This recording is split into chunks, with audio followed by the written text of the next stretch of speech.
There are cacao ceremonies where there's the whole other system of whatever tradition that you're following is everyday ritual. Very often it's smoked.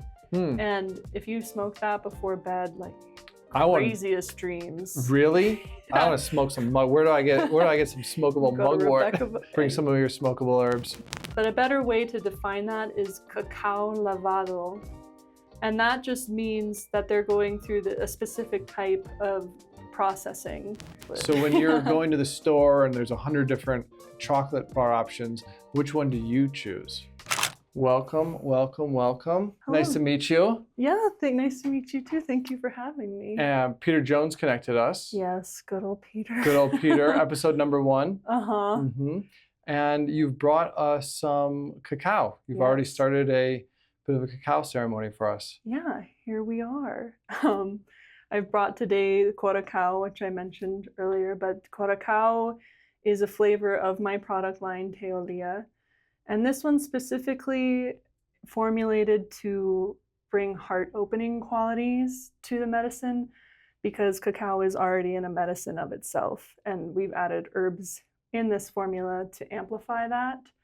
So hawthorn, ashwagandha, vanilla, just to bring that in and get to enjoy and celebrate that we have a heart. And how do you typically go into enjoying this? Is there any type of a tradition or any type of, do we just go in and drink it, or how do you recommend we?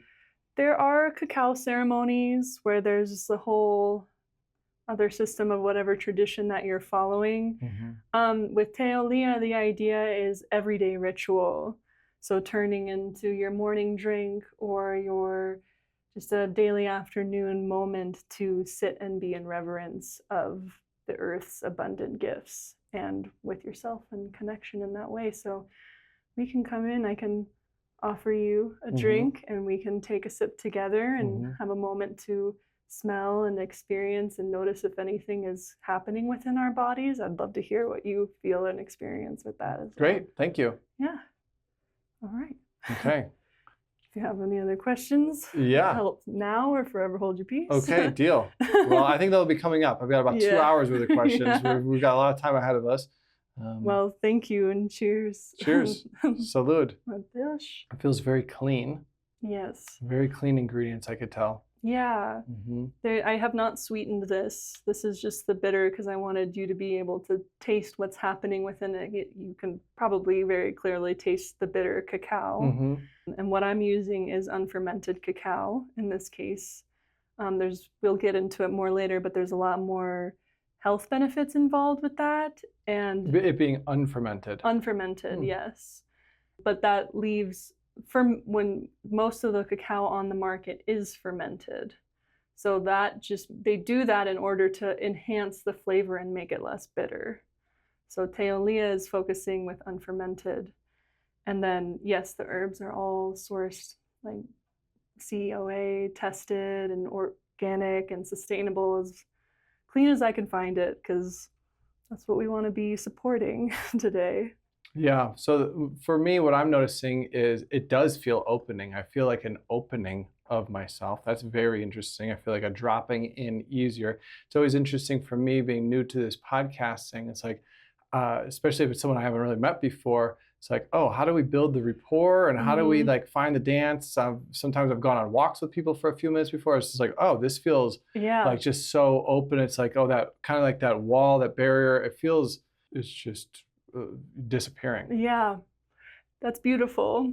The Aztecs, the Nahuatl people who are the ones that invented or found or gave cacao to the world, it was their medicine. They used it specifically for divine communication. And, we can go to that level if we really sit with it and want to be there and invite that in. But even just on this, like I was saying earlier, just an everyday, just taking a moment to connect and open and receive and be present. So back to, you said, how did the Aztec bring this cacao tradition or this type of work into their culture? The word in the Aztec or the Nahuatl language is chocolatl.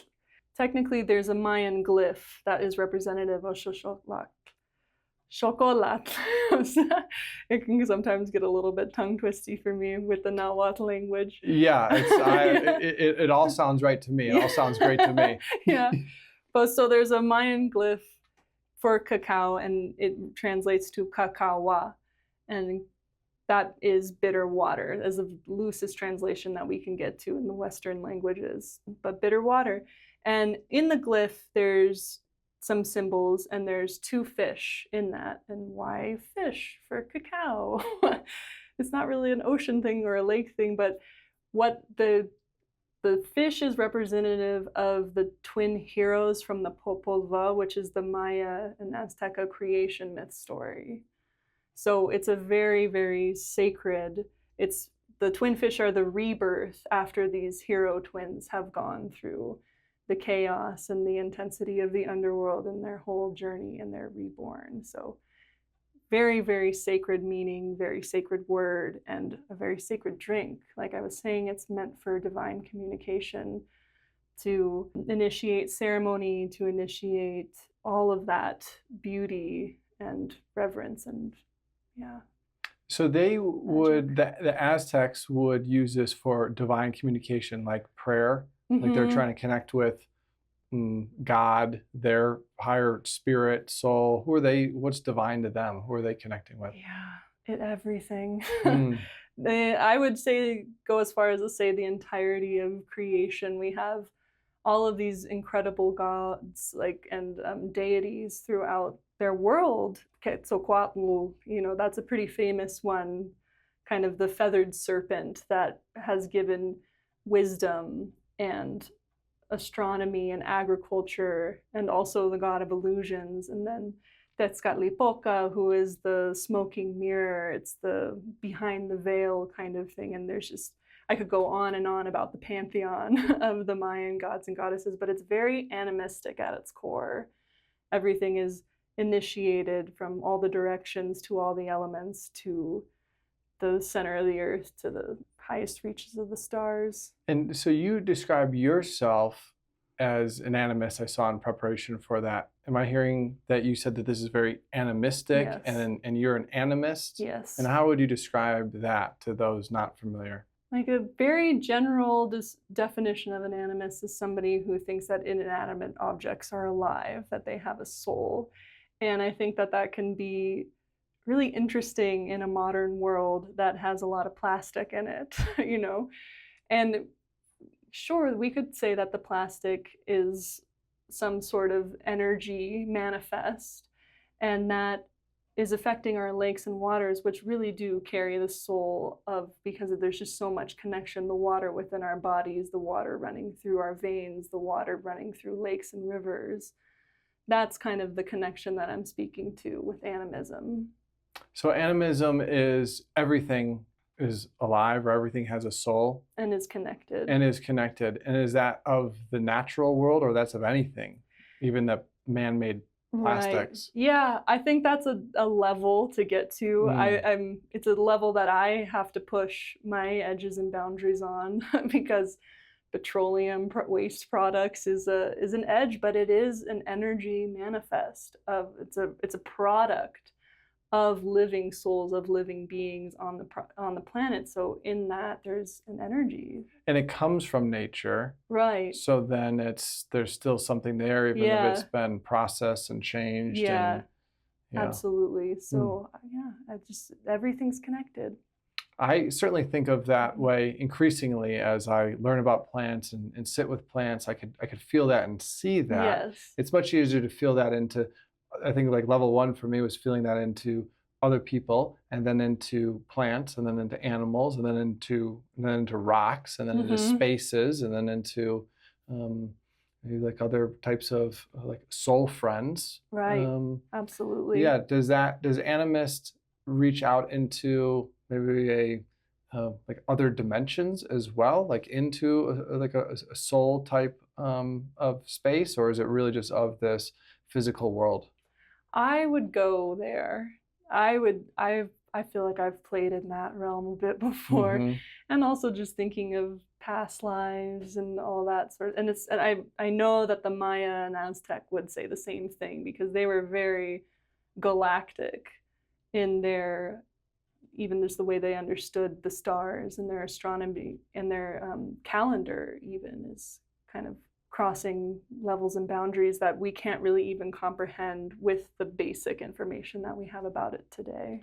Yeah, I'm not terribly educated on the Aztec, and what's coming up for me is did they have pyramids? Yeah. You Yes. call it a pyramid, even though Yeah. maybe it didn't have like a very like pointy top, but it was. There, yeah, there's pyramids, pointy top pyramids. Oh, they did have those. But like I was just thinking of, there's one where my dad grew up near this town called Cholula, and it's, as so far as I know right now, it could be very well be the largest pyramid on the planet. But all you can see is this one section that is an opening that they just let you walk through the little tiny mazes at the very top of it, and everything else is buried and covered with the modern markets and homes today. But specifically, there's a nice little church right on the tippy top. Wow. And the whole town, I think there's 365 churches in that town alone, one for every day of the year. And it's just covering this entire pyramid. Whoa. Yes. 365 churches over this pyramid. Mm-hmm. And what do you believe those pyramids were? Was there a way that you grew up learning about those pyramids, or about why would they build the largest pyramid in the world there? Yeah, that land is all very sacred. It's very close to the volcano Popocatépetl and the mountain range next to it, Ixtaccíhuatl. And they're gods, they're deities. The Popo is the volcano, and the mountain is his lover. And so it's this beautiful kind of Romeo and Juliet story. So yeah, very sacred land. And just on the other side of that mountain range is Mexico City. And that whole... Just that city, that... Teotihuacan. Oh, okay. Yeah, no, we're going... yeah. I was not going to guess that. That's what so it's a lagoon. Mexico City is technically built on top of an enormous lagoon. And within that space, you know, on the Mexico flag, it's the eagle and the serpent. And the story was the legend was, in order to find this sacred city, or they were looking for a place to build their sacred land, the Aztec, they were looking for the sign, and that was the sign, the feathered eagle and the serpent. And that they saw it on a cactus, like at this lagoon, so they built Teotihuacan there. And then now it's modern day Mexico City. Wild. Have you seen anything lately on the pyramids in Egypt? I'm forgetting what those giant pyramids are called. Oh, the pyramids of Giza. Of Giza, yeah, thank yes. you. And how they've done some type of some type of an X-raying, and they found these like giant, like long cylindrical, I don't know, just like pipes or something that go like a mile down. There's like 8 of them, and there's like, and then they go to these boxes, and like, what is this? And there's thoughts that they were harnessing like the energy of the earth, and they had electricity. Wow. And they were able to actually somehow like beam that electricity to other pyramids. True. I so believe it. I believe it too. Yeah, it's just so, it makes sense. The amount of information that has been lost over the centuries, the amount that we cannot understand, we cannot grasp. I will not remember this Nahuatl name of the gardens that were in Teotihuacan, but thankfully there were some of the Spanish that were hired by like aristocrats and educationally good people over in Spain when the conquistadors came. So they, instead of the priests and the friars, that's where we get most of our information and history of who the Aztecs and the Mayas were, is from Spanish priests and friars. So that's a little bit, probably biased. But so anyways, there were some other guys who came over who took a little bit more honest recordings. And there's this one document that was found that talked about these gardens that were in Teotihuacan, and they were like circular, and they were 7 miles in radius, and they carried like over 2,000 different medicinal plants within these gardens. And there's also a couple records of successful surgeries performed at the time, really excellent public sanitation, excellent healthcare, as I was just mentioning. Like, these were really advanced societies, not just savages, as we, kind of think of it as. When I hear these words of like indigenous cultures, it kind of becomes a little bit folky.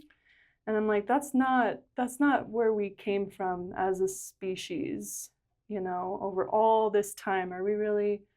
I feel like we're missing a really big part of the story. I agree. I grew up conservative Christian, grew up in the church, went to a Christian college, and no indigenous teachings were a part of my life until I first traveled down to Peru, and I got to sit with some plant medicines, and I was like, holy cow. I thought that the indigenous of North America and South America and all around the world, they were just like savage cavemen, just like brainless. That's what we were taught in public school. At least that's what I was taught in my public schools. Me too. And also I think through the church there was a lot of that as well, that because they have their own way of praying and their own way of, it's like, no, our prayer is above all, and any other prayer is inferior. Well, that's one of my favorite people, or not people, but I guess it's a people to me, but Our Lady Guadalupe. She's an excellent example of that, because they were having trouble. The church was having trouble getting the indigenous peoples of Mexico to convert. So they took their goddess, Tonantzin, the mother of all creation, and gave them a story about like Tonantzin as Our Lady Guadalupe, so they were able to merge in that way. And now we're looking at Our Lady Guadalupe as one of the biggest celebrated goddesses on this planet, because she is still weaved in, and like indigenous cultures today still worship her because of that. Okay, so she wasn't completely like deleted from the history books. She was brought in. Yeah, the story, like the whole Diego.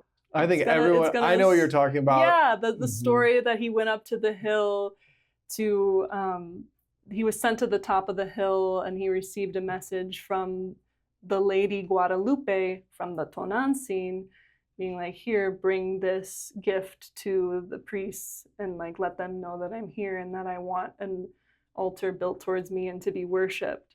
And that's when he presented the tilma with all the roses spilling out of it, and the perfect image of Tonantzin, but it's Our Lady Guadalupe. You can go visit that hill today at the Basilica, which is in like northern Mexico City. It's really amazing to see the tilma there too. Yeah. What are some things that you believe to be true about the Aztec that maybe most people wouldn't know about or think was true? I think it would be kind of what we've been talking about, how advanced, how beautiful. I think it's the advancements that they had in their agriculture, in the way they like viewed the stars, in the way that they took care of each other with healthcare and all these different things. It's just really powerful.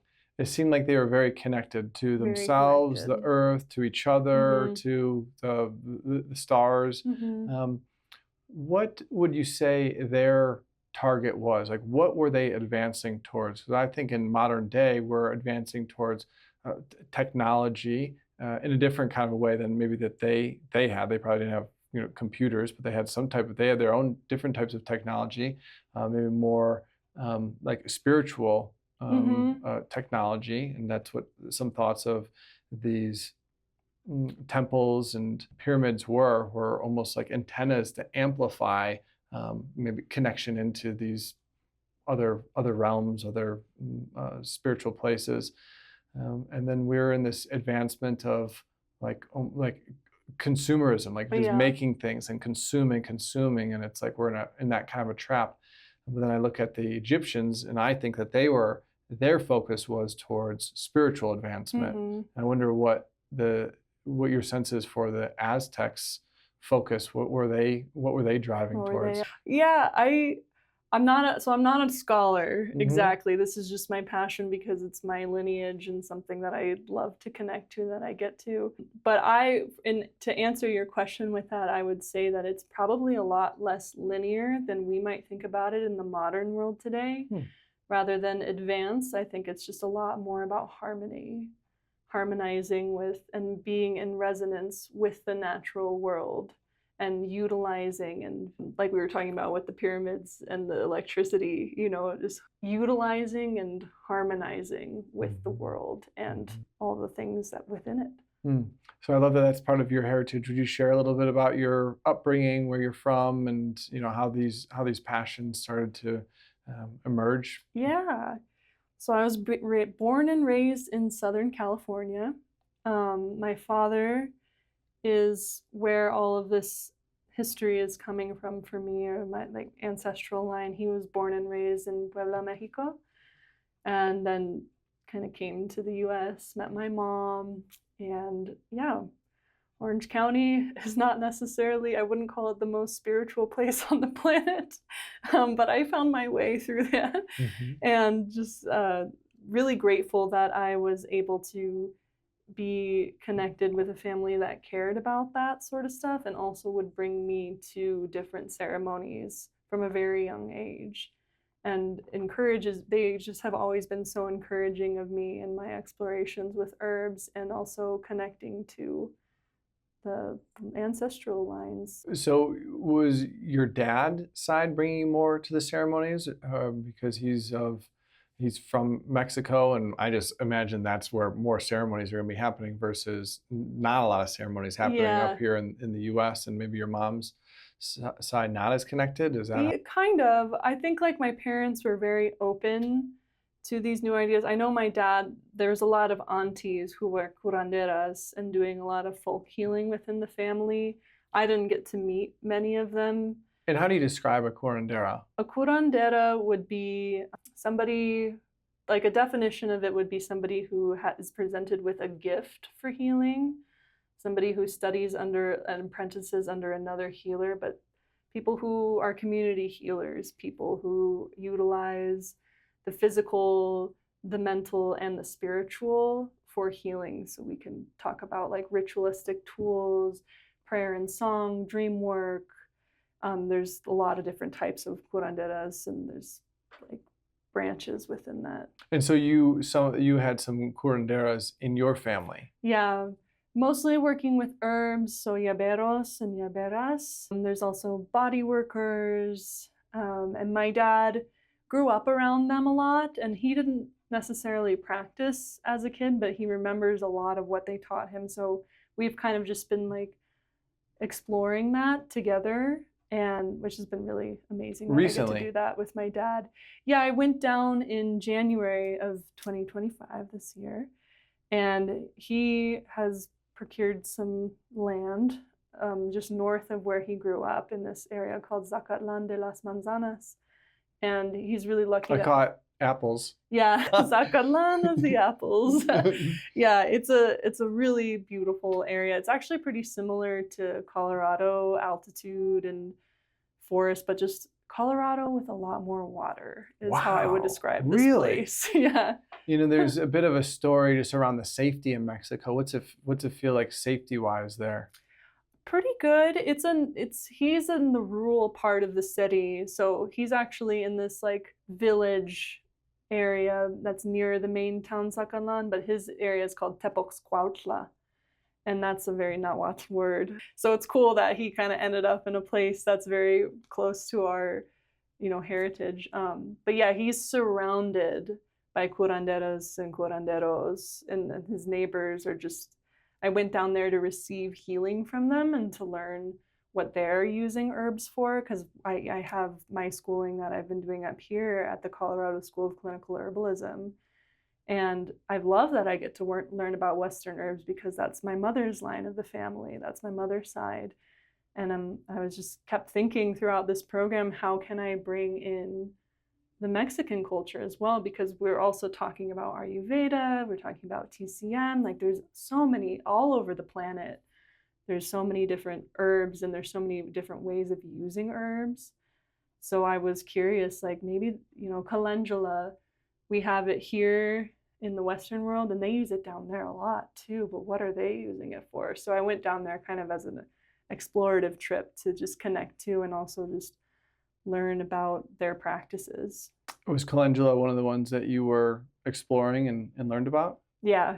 How would you say we use it versus they're using it down in Mexico? Well, they have the same word basically, calendula, but it's actually so up here it's Calendula officinalis is the Latin name, but down there it's Tagetes erecta.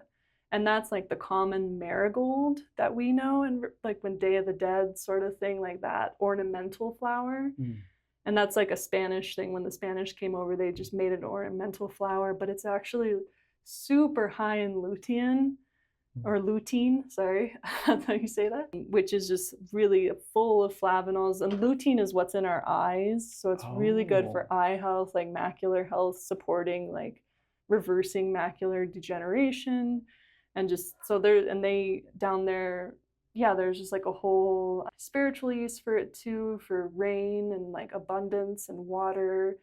So it's just cool to see, like, especially with common names, we have to be careful with herbs because the calendula means something very different down there than it does up here. Hey, I just wanted to jump in here and give a quick shout out to the sponsor of today's podcast, B Micro, the easiest way to sneak vegetables into any meal. Due to soil depletion, GMOs, and monocropping, Americans are not getting enough nutrients. So in 2018, I founded B Micro, the first freeze-dried microgreens company in the US to help Americans get more concentrated natural nutrients into their diet. Microgreens are a phase in the plant's life when they're 14 days old and naturally the most concentrated in vitamins, minerals, nutrients, all the good things that we need. Our microgreens are grown here in the US in soil in a greenhouse. They're certified USDA organic and regenerative organic. We grow, wash, and freeze dry them to extend their 1-week shelf life to over 1 year, allowing us to ship anywhere in the US without the worry of spoilage. We have 2 flavors, broccoli, backed by over 2,000 studies on sulforaphane and its powerful detox benefits, and a blend of red cabbage, radish, and broccoli, the most potent detox formula we've tested, offering you the most bang for your buck. Easily sneak these microgreens in any meal. Eggs, smoothies, pizza, pasta, even your kids' mac and cheese, you can't even taste it. Use code STEVE15 to save at bmicro.farm. That was one of the plants that you were recently learning about and working with?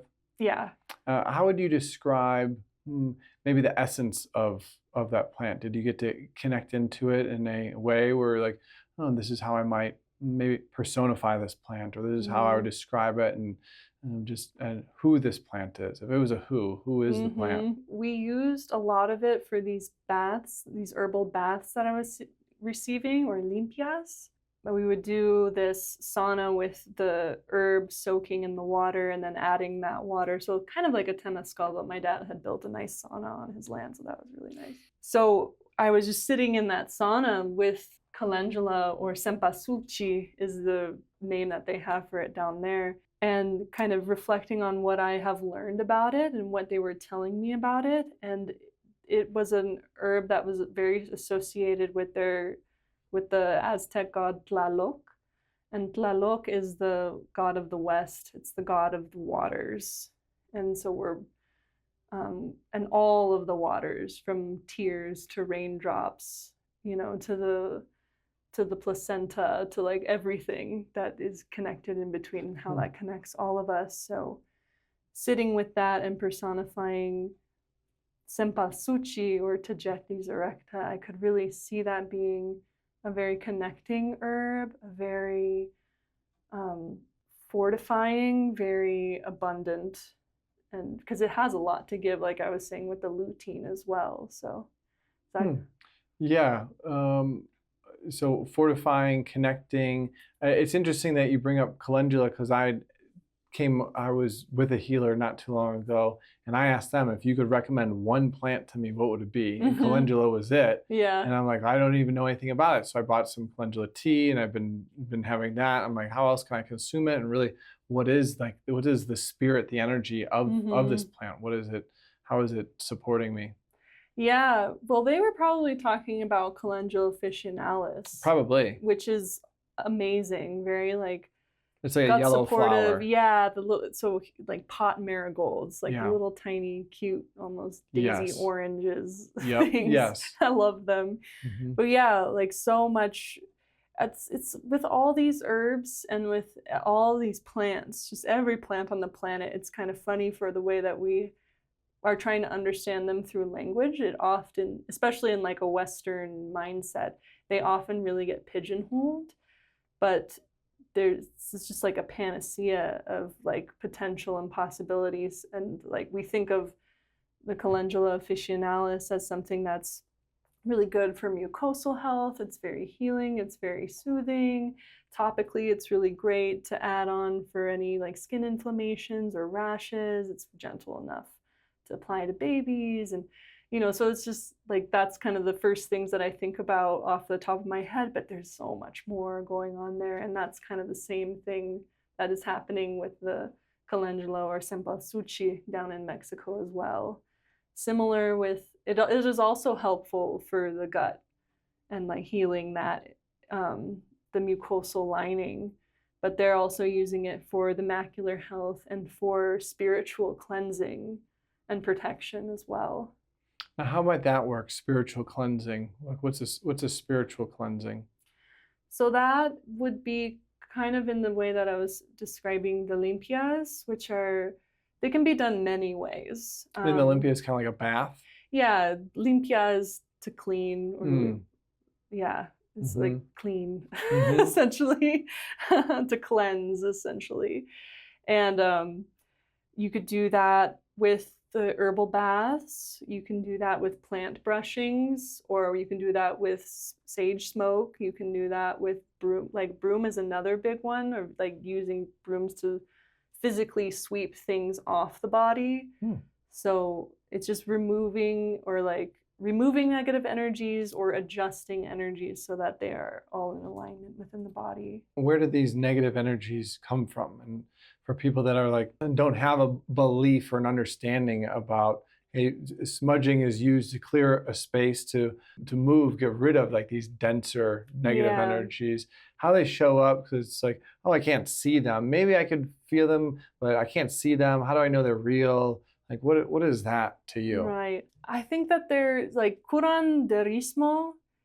There's no way to really like learn that. Like, this is curanderismo, and this is how we do this cleansing and this healing, because it's very much spread across different geographical locations, across different languages, across different tribes, and like we're working with different herbs and all these things. So there's so many different ways to approach this. And like the ways that I understand it, especially with limpias, we're looking at releasing traumas within the body. We're looking at physically loosening trauma. So that could be the body work aspect of helping somebody like who's experiencing infertility or something, like opening up the body in that way. And maybe there's something within that that's a block, whether that's energetic, spiritual, or emotional.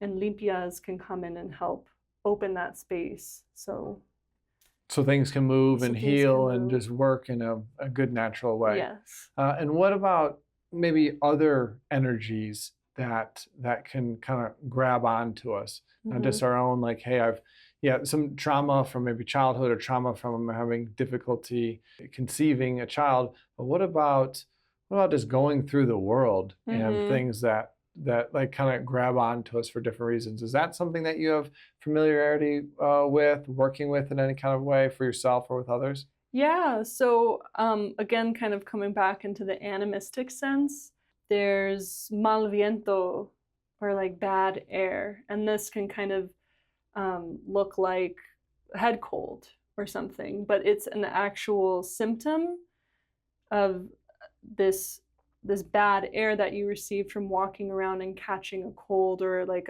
leaving a window open and a draft going through, and through that wind it came in and upset the emotional, energetic body and the physical body enough to present in this way as a head cold. So What's the it? It came through in the wind. What might that it be? I would say it could be animistic in that sense. Like an energy that came through. So there are things in curanderismo that are just like getting sick. That's just something that happens to us, or the traumas that happen to us. Like, it's not just a victim thing, but it can be too because of these energies that we are just exposed to, because we live in a world that's not just like you and me at this table. Like in that animistic sense, the cacao is here with us right now, opening our hearts and allowing that this conversation as like to a happen living, as a living like entity. entity. Mhm. Almost thinking of it like it's for me to help wrap my head around it. Sometimes I'm like, it's almost like it's a person. Yeah, It's like, absolutely. these are people. The same way that I can interact with people. Maybe we're not both speaking English, but there's like a telepathic kind of understanding. There's like, we're working with each other. And that's an entity in and of itself. And those can be elemental, and we can be a victim to that within the curanderismo lens.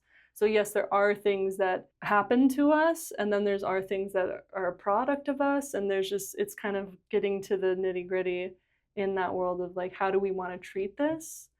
And that's when we kind of can come up, depending on where you are, who you're working with, they'll use different things, a lot of tarot cards or like divinations or the energy works or the limpias or whatever it might be, in order to help remove energies or put them back where they belong. What makes you such a believer in this kind of a work? Have you felt these shifts within yourself? You've as you help your clients, you see the shifts. What's like really grounded this knowing of the power of this work for you?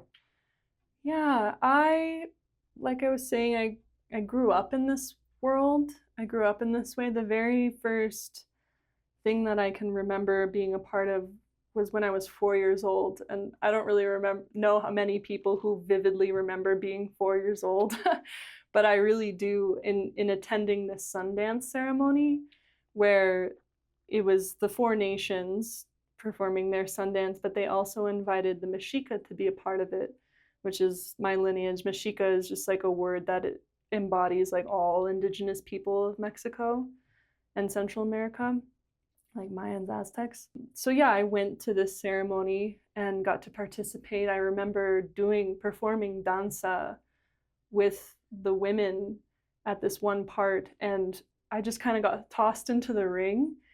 And there was just this moment where the drum beat started, and I remembered every single move. And I'm just 4 years old, like how could I keep up with these women? How could I like keep pace? And you hadn't been taught it. It's just flowing through you. It's the medicine of that space. It's maybe you've done that before in past lives. It's in you, you know it.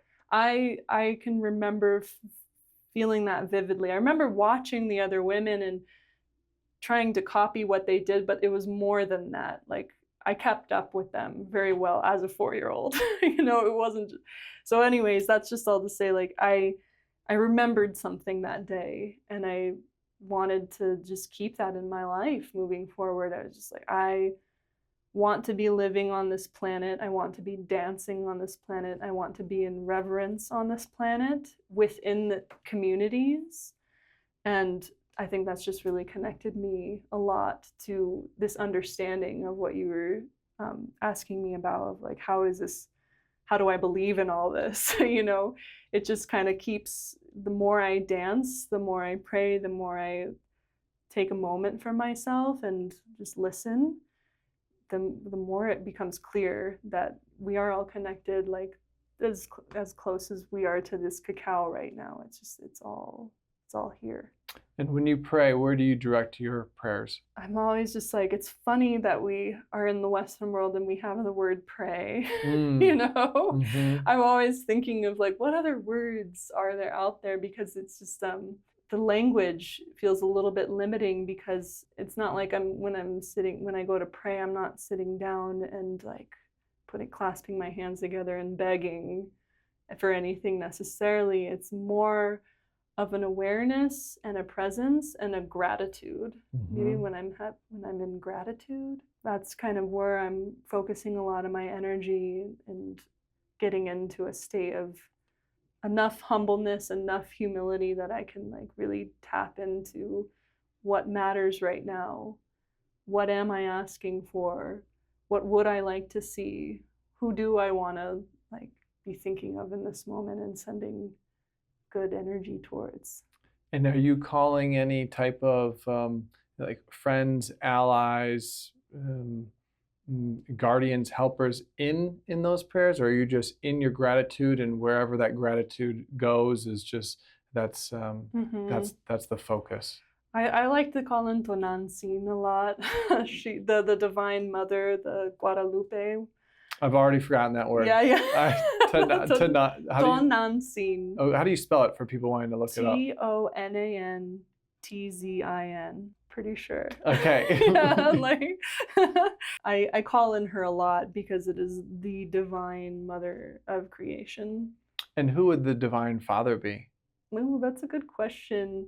Ometeotl is the sky god. I bet that. Because with these medicines, also there's medicines that lean very feminine and some that lean very masculine as well. Yeah, absolutely. What would you say the cacao leans more? To me, it feels quite feminine. Yeah, I would say that too. I've kind of referred to it as she sometimes when I'm just blending, and I kind of just do that with all medicines because of the healing quality. They're all a she? Well, there's some, I mean, like nettles is very well known that it's a plant of Mars because of its like pointy, the little stingies that it has on it and everything. And so it's a bit more of a masculine energy going on there. But with things that are like within healing and nurturing, which all plants are, I think, except maybe poisons. They just have a little bit of a different agenda. But that kind of sense of the healing, nurturing, I just think feminine in that way. Do you know much about the diets of the Aztec or the Mayan? What were they eating back then? You expressed gardens, 2-mile long gardens with 2,000 different plants. And were they eating mostly plants, or were they also fishing? Were they hunting with wild game? I think it was all like very omnivore, very with what they had, and not ever taking too much kind of idea. But yeah, I'm not 100% sure on that. I have an increasing interest because I'm in the business of microgreens, vegetables, and there are some people that out there that are building businesses around meat-related products, which is great with their like these carnivore base, and it's only eat meat, eat nothing else. And I think that can be really healing and great for some people at some times of their lives. And while they're going about that, their marketing, they'll frequently say things like, "Don't eat vegetables." Vegetables they don't have a way of defending themselves, so they have these oxalates and they have these poisons in them, and so when you eat broccoli, you are getting these inflammatory compounds in your body, and broccoli's actually can be quite bad for you. Interesting. I just don't believe in that. I think it's interesting being in the wellness world, like how many things are just like two schools of thought, like especially with eggs. Like some people will, like, eggs they're full of parasites, or they're not good for you because of X, Y, and Z, because of carbohydrates and cholesterol. It's cholesterol, that's what it is. Oh, they only want the egg whites and not the yolks? That too, and they're not good because they can carry salmonella, and they carry viruses because they're eggs, and then there's this other school where it's fertility, and like it is good for you because it does have healthy cholesterol and it's protein, and it's the most bioavailable protein too. Eggs, it's hard to get protein, and let alone protein that's advertised, hey, there's 6 grams of protein in a typical chicken egg, and there's very few things that you can actually eat that whole chicken egg and get all 6 grams of protein. There's a lot of things out there, like unfortunately plant-based proteins, like a pea protein that's not sprouted. There's a lot of pea protein drinks in the market. It's like, oh, here's 10 grams of pea protein. You're really only able to absorb maybe 2 of it. So the bioavailability is very low on that, but eggs through the roof. Absolutely. And I think education, clinical studies, and all these things, like they are helpful for us to understand. The Western almost needs that proven, because I know it really frustrates me. Me too, because energetically with these microgreens, I'm like, oh, they're so vibrant in that like youthfulness of the plant. That youthfulness comes into us, and it brings a youthful kind of energy into us. And people are like, well, prove it. And I was like, well, I don't really know how. Yeah. And I've most of the investment in this company has gone into lab testing. And it's like, wow, there's nothing even tested here. Nobody knows. It's like, okay, yeah, you could test some vitamins, but I think there's less than 10% known of what's even in these plants. Right. Like we have no idea what to even look for. I know. It hasn't even been discovered yet. Yeah, with all everything in the plant world and within like just like this holistic wellness, it's just so under. So how do you think of it? Do you think of it more of like that? Do you sit with the plant or learn from teachers on like what the energy is and why it's good for you, and not so focused on, hey, you're getting 1,000 milligrams of vitamin C, and is it more? How do you think about the serving of it and the kind of what's behind the plant? Right. Well, for cacao is a good example because, you know, me starting this business, like I am pitching it as a wellness thing because it is. Like cacao has, and especially the unfermented, it's like 20% more theobromine, 500% more epicatechin, which is a flavanol, you know, like 20% more antibiotic. You know, it's just like you're talking my language. Even for me as a consumer, I'm like, oh yeah, like to quantify it. I'm getting like 5 times as much, 500 times as much. Yeah. And I am like kind of pitching that, but it's also, this is like the heart of my company, is to be coming back to like, well, what feels good in your body? Like, not only, yes, we are getting like a holistic, like very health benefits, very health wellness forward product, but there's more to it than just that. This is an herb. This is something that grows on our planet that we need to be stewards towards, because I think it's like one cacao plant within its lifetime only produces like 7 pounds of beans. So it's not that much is what I'm just trying to say, because like, if you think about the market that we have and like the amount that we're producing of cacao for the entire world, like it's a lot of plants over a lot of lifetimes of this. So it's like, how are we listening to the plant itself, and how are we listening to our bodies? Like what actually feels good? Because sure, you could pitch to be that a meat diet is like the only thing we should be doing because of X, Y, and Z, but I would completely have to disagree, because that's just not the way like this world works. And we as humans being in this world, like there's so much more to the story. And I'm like, something else that I've been talking a lot about, the school that I'm in right now, it's at the Colorado School of Clinical Herbalism. It's a whole body experience. It's not just herbs that we're working with to achieve optimal health. It's also diet and lifestyle. And some things work better for people than others. Like some people can't take oxalates. Like I had a client that I was seeing through this school who could not have oxalates, you know, so I wouldn't necessarily recommend broccoli sprouts to her, you know, but for me, they're amazing. Like I can eat those and like feel like an awakened energy, like this fresh spring energy. That's like what I think about when I think of sprouts. Yeah, you know? Microgreens. So difference between sprouts and microgreens. Sprouts are what people typically grow in like a mason jar, 2 to 4 days old. Microgreens are phase 2, grown in soil, growing medium. They go through photosynthesis. There's phytonutrients, there's chlorophyll. And the lab test that I've done is the microgreen is anywhere from 2 to 10 times as potent as the sprout, just because there's more. It's had a chance to, you know, soak in more goodness. The sprout's incredibly powerful, but the microgreen's just it's got a little bit more going on. Like the unfermented and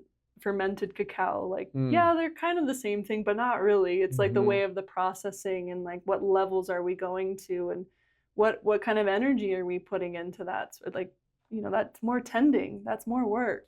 Yeah, the women that work on the farm are just very motherly, very loving. It's like such a beautiful place to be in. If I could just be in the farm all day, every day, it feels so good. And that's a part of the medicine that's going in there too. And that's where I'm sourcing my cacao from as well, from like indigenous farms and families that have been doing this for generations and care. They're not Nestle and Hershey's that are probably doing horrible practices to the environment and the product that you're receiving. Because like what do you want out of the product? What do you want to put in your body?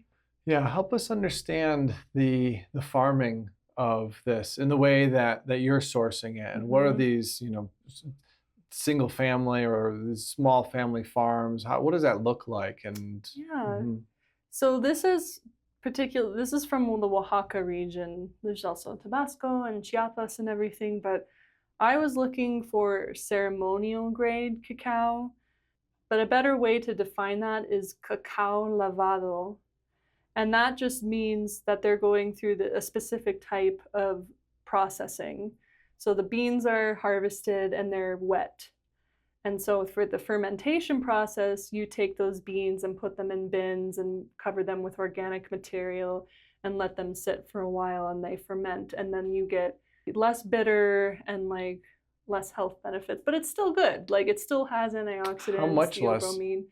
benefits? What do you think? I would across the board, I'd say like at least half.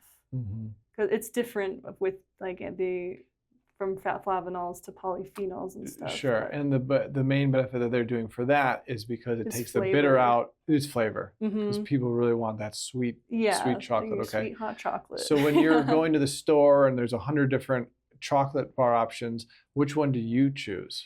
Well, if you're looking at for health benefits. Right, totally. When you're going into like a normal store and looking at the chocolate on the shelf, it's likely fermented. Like most chocolate on the market is just fermented. It needs to say on the package unfermented or cacao lavado. And usually ceremonial grade is supposed to be that as well, or it'll say lightly fermented. But that's why ceremonial grade doesn't really cover it. Cacao lavado is the processing where they just take those wet beans and wash them and then go through the process. So it's a little bit more work in that sense for the producers, for the farmers to wash them. Oh, okay. In a way where it's not fermented. Uh-huh. Oh, okay. So you would say most chocolate on the market is, so you have your brand that you're bringing to market. Is there any brands that you're aware of that are in maybe like a chocolate bar form that aren't, doing it the way that you're doing it, that people could? Yeah, I've only really come across like one. Seems like such a great opportunity for you to bring this in, because this really you have other herbs in there as well that I'd love to know about, but I'm like, wow, this really did shift. And it took me a little bit, but I'm like, oh, I'm really feeling, and I'm new to this podcasting too, so for like me to feel the flow, and I'm like, am I talking too much, not enough, do I do that? I'm like finding my flow in this still too, but this is like, I feel it's supportive of me, like finding the flow. Yeah, that's what she do. That's what she do. Okay. Yeah. What is the spirit of her? Who is she? So cacao, if we can start in like the Western realm, right? There's antioxidants and flavonols, which are really good for cardiovascular support. They have cardiovascular stimulation, so that gets the blood moving. It opens up the heart. And that's where we get into the realm of the liminal. And then there's theobromine, which is really excellent for cognitive function, for memory improvement, just like very supportive to the brain, bringing a lot of energy to the brain. And then into the liminal, that's connecting the heart-mind connection. So it's just really this beautiful, opening, guiding, flowing herb. It's like right in this moment, that's how I would describe it. Yeah, opening, guiding, flowing. And then tell us about the other herbs that you've put in and how you might describe the essence of those herbs and how they work together. Yeah, so right now I have 4 that I'm launching with, and I'm coming up with 4 more, and each of them have like health benefits, but I would probably talk about them as their energetics and what they're supporting. So this is coracao, and which is like another way to say corazon and cacao. So heart cacao, it's nice. It has a nice ring to it. Sure does. Yeah. And so this is going to be the heart opening medicine flavor that I have. And within it, we have hawthorn, another and here again, I'm like bridging my 2 worlds, the Western and the Mexican medicine, or, we're bridging the gap here. And the Western herbs are in here as well, mixing with the cacao. So we have hawthorn, which is, again, really excellent cardiovascular support. There's ashwagandha, which is excellent for like stress relief and just kind of calming the nervous system, lowering cortisol. So I imagine that to open up the heart as well. And is that an adaptogen where it will Yes. shift with you depending on which way you need it to go? Yes. Is hawthorn or chocolate in that kind of a way, or both of them just really moving you towards that opening? I would say so. Yeah, like I kind of, it's the more you, at least I've worked with hawthorn a lot, and I could maybe throw that in one of like the little subcategories of what that medicine does. It's a little bit adaptogenic. Like maybe other people would say other things, but I can just feel the way that it works within my system and helps bring my heart into alignment energetically and physically. And then what else is in there? We have rose, another really beautiful, everybody associates rose with the heart. And it's also high in antioxidants, anti-inflammatory.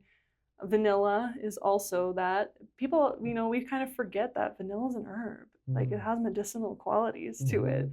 And again, anti-inflammatory, more circulation, more heart opening. And there's another one in there that I'm forgetting. Orange peel, more antioxidants. I'm forgetting the other one. Back to the rose. So when I've sat with indigenous in Peru, their rose water, agua florida, is like so popular in a ceremonial, or even just like hey, spray it in your hand and smell it and kind of rub it on yourself. But can you tell us more about rose and how maybe that's used in ceremony, or just a little bit more of the essence of rose that people might not realize? Paul Bergner is an herbalist that opened the school of clinical herbalism that I'm going to right now. And he has this way of thinking about certain herbs where it's like the herbs of the spiritual heart. And you have your heart protectors. Hawthorn is one of those because it has the thorns on it. So it's protecting the heart.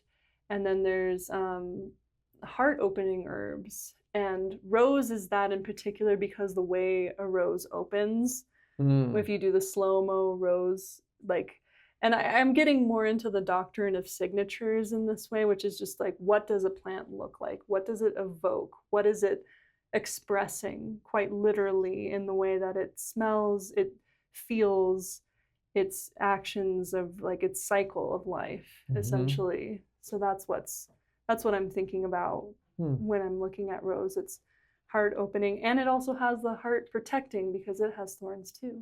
Now, why do you think it's used so commonly in ceremonies? You have any insight into that? Yeah, I would say like because of that protecting, because it's like in a ceremony your heart is so open, and what plant can help to open and protect it seems kind of unique. While also being something that you can offer into the space. Plants are also offerings when we're working with them in that medicinal way. It's the giving to the land and the spirits, and also to ourselves.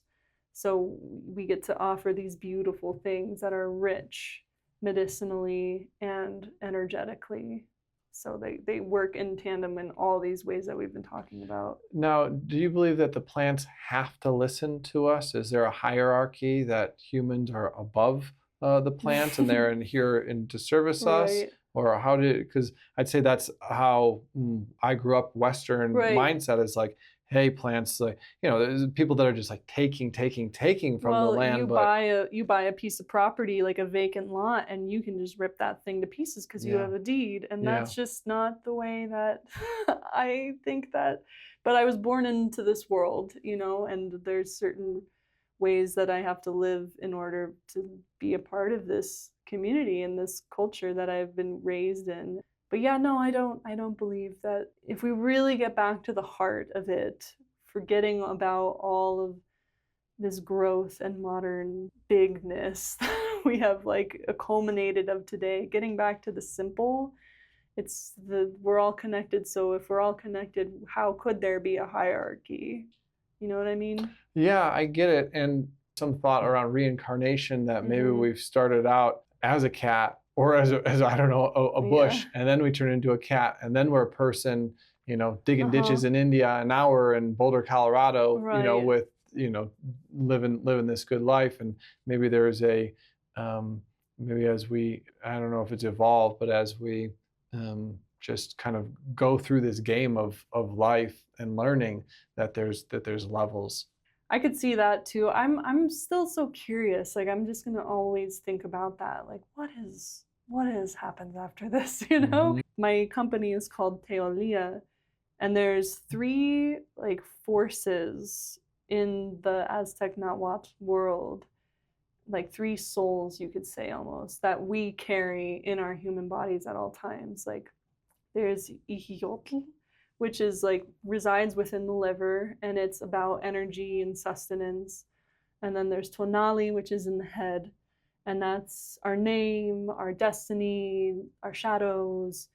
And then there's Teolia, and that resides within the heart, and that is essentially the divine fire life force. It's life force energy that we carry throughout our life. So kind of think the Western way of thinking about it would be like our soul, quite literally our soul, is seated within the heart. And it's also what we carry on afterwards. So we're carrying the energy of, we become Teolia when we die, and we take what we've gathered from this life and bring it forward. And that could be another life in a human body, or it could be a life on a planet X, Y, and Z. I don't know. But I'll be very excited to find out what happens at that point. Any thoughts on why there's a veil between this current life and past lives? You spoke to a veil earlier. Oh yeah. And that just made me think that. Do you have any insight into that? I guess I'm just trying to pull more insight from the Aztec, Mayan, just more of your lineage and how they thought about those ways of what's after this, or why this is happening why this world is set up the way that it's set up. I think that speaking for myself, and then what I've experienced and what I've learned throughout different ceremonies and just my own uncovering of whatever life is, I think I've come to understand that we can access that in this lifetime. Like, sure, there's a veil, and there's things that we are meant to just be on this planet and learning. I think a lot of it has to do with learning of what, and bringing that forward to where I'm not exactly sure, but we get to learn and we get to experience and we get to grow in this life. That's just a privilege that we have, and we can take it or leave it. And there's also a chance for us to be able to communicate with past lives or with other beings or alternate dimensions or whatever that might be. And there's plenty of ways to do that. Like, we could go quite literally like a psychedelic route, or we could go just simply to meditation and just sitting by a river one day, or drumming by a fire all night long. There's just wisdoms that we can receive if we so choose. Just like when you were 4 and that dance was just put into you, that will happen with song. That's my main thing when I'm in ceremony. It's frequency, very much tapping into the energies going on around through voice, through sound, through drumming. Yeah, share more about that. What's that? Does it even mean to you? How does that show up? How do you practice that? What have you experienced in that way? I was thinking about this just recently, but I've always think about, we can go through healing, we can try to heal ourselves, we can try to be better, we can try to do all these things, we can read all these books and take all this medicine and do everything perfectly right, and sometimes there's just still something wrong. And I'm not trying to say that there is an answer for that every single time, because I know that people have that story.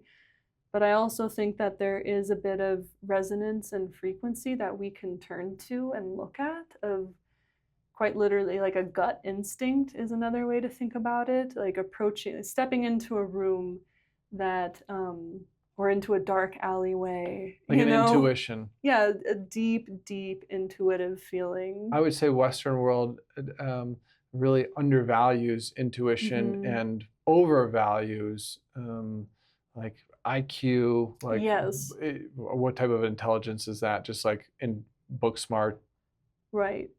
Yeah. Right, totally. And then we just get stuck with like, well, it has a 500% more theobromine. Yeah, It's just but like what's it that's make you not even, feel? Yeah. yeah, it's like, Mhm. is that actually hurting you? Like, sure, Yeah. that ketosis sounds great, just like lose some weight really quick and you're like burning your food well and supposed to be metabolizing in all these ways, but like, does that actually work for this individual? Mm. Is that actually the thing that's going to help? I personally believe in like a whole foods diet, and just like receiving our medicine from consumption, just straight consumption of plant or animal and water, like clean water. Whole food versus what? Supplementing with? Yes, yeah, that's the way for me to say that, because I take supplements. Me I too. take my omegas and Mhm. my NAC and stuff, but I still think that it's our bodies are meant to process, and there's these like things within the body, like the gallbladder releases these secretions that open up the that help digestion, and then we receive the nutrients and minerals that way, where we aren't tasting the pills that we're taking. Just like if we were to have Yeah. this as a As pill, a capsule, what would that do to us? It would maybe we get a little, we get a little maybe. bit, but you're saying, yeah, we can smell it, we can taste it, we can see it, we can work with it, and Yeah. we lose that in a capsule. And there's a great convenience to the capsule. It's Yeah. like, yeah, maybe it's definitely better to get something than nothing, but it's like this is if you want the full connection with it. Yeah, I would say like supplements as a support. Like they can be there. Like, please eat your magnesium, as much as you possibly can, but that's hard. I mean, there's like a huge deficiency of magnesium within our population. So it is great that I can take magnesium glycinate and just like work with that throughout my day. But I am trying to, and like cacao also is very high in magnesium, so that's great too. That is great. Yeah, magnesium. That's one of the things that we are the most efficient in, Yeah. if not the most. Cool. Yeah, magnesium, and I think vitamin D. Nice. For the microgreens, you mean? Well, just for Americans in general, what they're absolutely. deficient in. Yeah. Or indeficient, or just maybe just deficient. Well, they're not getting enough of magnesium, vitamin D. Yes. We work with a lot of naturopath doctors, and they're always looking for more ways to help their people get more of that in. 100%. Yeah, when I'm working with my clients, either through herbalism or through like ritualistic ceremony, it's just like, how can we make this a whole body experience through, like I was saying, the diet, lifestyle, or herbs or supplementation. And that's something else that's being taught at the school that I'm at as well. So it's just kind of nice to keep going in this, like, how do we connect everything? Like, because if we're all connected, how do we connect these pieces within ourselves that therefore ripple out? It just makes sense somehow. So how do you find yourself merging these two worlds? This one of this intuitive way, more of from more of like your lineage, your teaching, more where your heart is, to this Western way of just quantifying things and being like deep into science, which there's great value in too. Yeah. So there's like great value in both. And how do we bring them together in a way where I see our society way over in the quantifying and the cutting out the heart of it. Like, hey, pharmaceuticals, just give me all the pharmaceuticals. It's like, well, what's that kind of, what's the energy of that? Yeah, I would say that it's a lot to do with getting back to the root cause of things. And I think that for me, it's very energetic, emotional, spiritual. When I have a client that's dealing with severe UTIs or something, of course I'm going to, be like, wow, this is really intense for you. How can we support you with the changing of the diet, with the herbs in order to like clear that sort of thing. But there's also like kind of bringing in the curanderismo, there's something going on within that part of the body. There's some kind of block, there's something out of alignment that is causing that. And it's usually what I end up getting to is some kind of emotional or spiritual trauma that has happened directly to them, or that they're carrying from like their mother's lineage or whatever it might be. And that needs to be worked out. And what are some paths to working that out? So say it's a childhood trauma. How might you be able to support in that? Yeah, so I would kind of, it depends on the level, right? Like maybe it could be just some limpias and working with herbs and body work and just kind of going through these processes. Or it could also be ceremony, just stepping into a place like that. And when I get into the ceremony place, it has so much more to do with community rather than individual focus. And that's kind of what I try to do already anyways, because I'm kind of sick of this like hyper fixation on the individual in order to fix themselves, because I find it very isolating. I find it very incomplete and very difficult when you think of like, why can't I be better? That there's no answer to that question that like any human could really be satisfied, because you just are who you are. But when we bring in the community, when we bring in people who have your back no matter what, who hold you up when you're going through an experience, who hear you and listen to you from the deepest parts of your soul, and you're loved for that. Like I've just seen people get over their stage 4 cancers like in a moment, just being held by their mother, you know, in this ceremonial setting. So it's kind of all over the place, I think, just depending on what people are ready for and whatever that means exactly too, because I think everybody's ready to feel better, but it's like there is an opening that needs to be, we need to step into that threshold. We need to step through that and own that for ourselves so we can be in our bodies, in our communities on this planet. Yeah, I've done a lot of community healing, and I think that's beautiful. Everything from ecstatic dance to sitting in plant ceremonies. And I find that it's magnified us all healing together, because if we are all connected, if I'm you and you are me, say, hey, the more that I kind of hold space for you and help hold you in your prayer, and the more you heal, the more we're all healing, the more I'm healing. Exactly. And to just isolate an individual, it just becomes this noise, this echo chamber, and it's just the cell. I just picture people in cells when it's just like running around in circles in their own heads, like, why can't I get better? Where do you think that comes from, that individual healing where I just got to do it on my own? And I've certainly been there, and it can go there at times too, and I fall into like a weak kind of a way.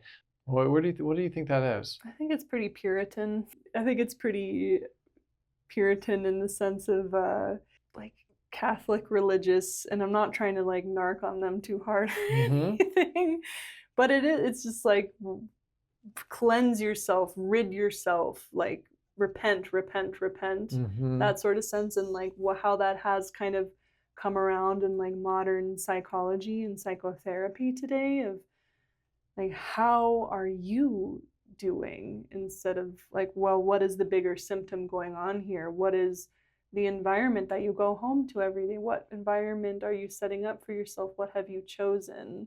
Are you going home to a loving family, or are you going home to this isolated, unloving space? And that seems increasingly common, this isolation, this time where technology has made it so we've never been more connected in a way of I can message you on the other side of the world in 1 second, and yet we're more isolated. We're like losing the practice of how to connect in this kind of a way in person. It's like, yeah, and that's exactly what I want this product to do, is to just, it can be shared like we're doing right now, and it can, even if it is done alone, like we're connecting with the plants, we are connecting with the water, we're connecting with the heat that warms it up. There's so much more, than we're not alone in that. Might you offer some type of a instructional or direction to people to help guide them, that they might be new to this type of ceremony, or be like, oh yeah, I'd love to take it a step deeper than just, I'm just going to drink it. It's like, oh, here's maybe my Western way, but here's my 10 steps to have the best cacao ceremony possible. Yeah, it's interesting as I've been trying to explore that of how would I like to do that, because I think so much I rely so much on my own heart and my intuition and arriving in that moment. But how would I explain that to somebody who hasn't really done that in their life? And I think it just begins with just getting up and heating up the water or the milk and taking deep breaths, even just in that moment. You know, it doesn't have to be dressing up in white or, you know, doing it during your yoga practice or like having to journal. I mean, all those are great things. Sure, we could do that, absolutely. But I think the heart of it for me is just like within the simplicity, just like being alive and like nodding at that with this practice, with just showing up and holding reverence and holding space. Yeah, it also sounds like becoming present and not multitasking, not scrolling my phone while I'm doing it. It's like, hey, this is there's ritual around this where I'm going to be just with this, and I'm going to really try to sense it. I'm going to really try to just be with myself and this, and let that good prayer, that prayer of gratitude out as well. Absolutely. Yeah, I think that's just it. What school are you at? Colorado School of Clinical Herbalism. Okay, great. And what have been some insights that have surprised you along that path? Because you're also supporting in a teaching way now as well. Is that right? Yeah, I'm doing like different classes, kind of connecting back to the Mexican Western herbalism sort of going on, but it's mostly through community herbalism and my product line. Now I feel I'm just almost embarrassed how little I know, how just uneducated I am around, you know, so many other cultures. I wonder what insights that you have as you're teaching about this, about how do you say it? I'm like so like politically correct. I'm like, what can I even say? Can I say like, what can I'm like, I can't even express what I even want to say. Well, I think I know what you're getting at, and okay, so I believe that cultures were meant to be shared. I think that, you know, many cultures aren't really around that long, and the ones that we have today were built off of those predecessor cultures. So, and then also thinking about like the great road of trade that connected like this Northern America to Central America, and how up here the indigenous peoples are working with sweat lodges. Down there it's temescals. Up here it's powwows and fancy dancers. Down there it's danzas. So it's all shared. You know, they didn't care about like, you know, about the certain vocabulary that we were allowed to use or anything. It's so I really believe that like I was born on this planet, you know, so I think that it is a gift to be able to go to the neighboring countries, the neighboring like cultures, and be able to experience that and share that, and share the cacao quite literally of like the exchanging and the understanding and the knowing and growing of what it is to be a human on this planet and how to interact with other parts of the planet. I think that we're limiting ourselves a lot when we kind of step into this like eggshell world of cultural appropriation, you know, because I totally get it. Like there are ways that's like not, I could find that offensive, somebody coming up and being like, I am a curandero, and just like putting on this fancy whatever. And unfortunately, there's a lot of that There's too. a lot of that. There's a lot of this kind of like, hey, I've sat with one medicine one time. Now I'm like I'm holier than thou. Totally. And it's just like, how can we as humans continually show up with just humbleness in our hearts and like the genuine curiosity of like, I would love to know about your culture. And I want to buy your art, and I want to wear your art, even though I don't represent the Thunderbird people. Like that's supporting that community. So, you know, it's just like there's a fine line and a clear line, but there's also just I kind of don't want to see those lines so much, as long as I'm coming from that place of reverence and honor. You know? Yeah, we're just team human. We're all humans, and I know some things, and you know some things, and let's just come together and share. I'm teaching a class coming up here, like within a week of when we're recording this right now. And it's like Mexican herbalism. We're going to be learning about that. And I don't know how many Mexicans are coming to my class. I don't think it's that many, but I'm excited, I'm excited to be sharing this and to bring new culture, especially in like this world that is just seemingly so divided right now. It's like, why not share culture? Why not get curious? Why not dip our toes into enjoying the fabrics and textiles and foods and everything? Because then we get to like lose those boundaries and lose that division and come together more wholly. Yeah, and learn. I think learn. I love learning through other cultures, especially through travel. I think it's one of the greatest teachers. So the question I was trying to get to is, your students, maybe what are some of the more eye-opening things that you think that they're experienced? They come into the School of Herbalism, maybe they're for whatever reason they're coming in, but I'm wondering if there's any ahas for them or any shifts for them, or just thinking that maybe the listener is more like the common first year student of going into herbalism, and it's like, oh, what type of shifts might they have? What type of who might they become as a second, third, fourth year student that they weren't maybe like the first year student? Yeah, so that school is very it's science and like clinical studies, and like we do anatomy and physiology. It's pretty academic and very rigorous curriculum. So I am learning about all of the compounds and constituents within hawthorn and all the names of the different actions that they have, and anxiolytic and cholagogue, just all these fancy Western terms. And what I've found through my cohort and what I've heard through other years is that now, coming to the end of my time there, it's just we're all ready to get our hands back in the earth. We're all ready to continue to be in more connected space, to invite the spiritual in, invite the liminal, and just go sit in the field. It's like, yeah, I'm glad that I have all this information in like a specific language for the plants, and now we're all very ready to get back outside and just connect without those words and get back to like these very unique energetics that are coming from the plants inherently, if we're just paying close enough attention. How has that shown up? How is the just being in nature, what does that look like for you? Either just by yourself, maybe with loved ones, bringing students, what does that look like, just your kind of nature practices?